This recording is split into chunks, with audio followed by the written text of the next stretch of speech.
Mesdames, Messieurs, bonjour et bienvenue sur notre chaîne YouTube News H24, l'information en Afrique et dans le monde en continu. Vous informer est notre mission car, comme on aime à le dire, l'information c'est le pouvoir. Alors si vous êtes nouveau, n'oubliez pas de vous abonner, d'activer la cloche de notification pour ne rater aucune de nos prochaines vidéos et likez aussi la vidéo. Cela étant fait, c'est parti. Des casques bleus de la MINUSMA sur un terrain d'affrontement @1 news. Un responsable des Nations Unies a appelé les autorités du Mali à prendre des mesures urgentes face à la détérioration de la situation sécuritaire dans le pays.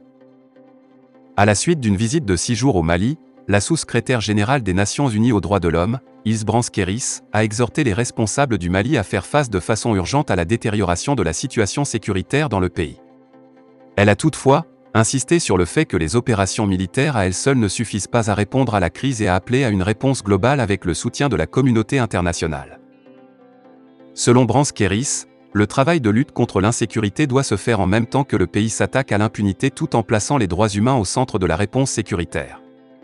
Elle s'est notamment penchée sur la protection des civils et la lutte contre l'impunité, y compris dans les régions du sud du Mali, ainsi que sur l'appui à la force conjointe G5 Sahel pour mettre en œuvre son cadre de conformité aux droits humains et au droit international humanitaire, rapporte l'agence Anadolu.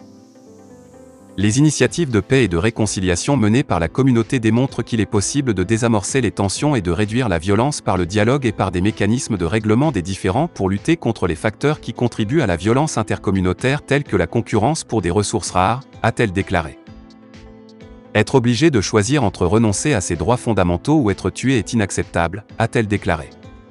Il est absolument essentiel d'œuvrer au rétablissement progressif de la présence et de l'autorité de l'État dans le centre du Mali et dans tout le pays, a indiqué Brans-Kéris faisant allusion à plusieurs régions du Mali sous contrôle de groupes armés et de terroristes islamistes. Au Mali, la situation des droits humains a continué de se détériorer, selon l'ONU.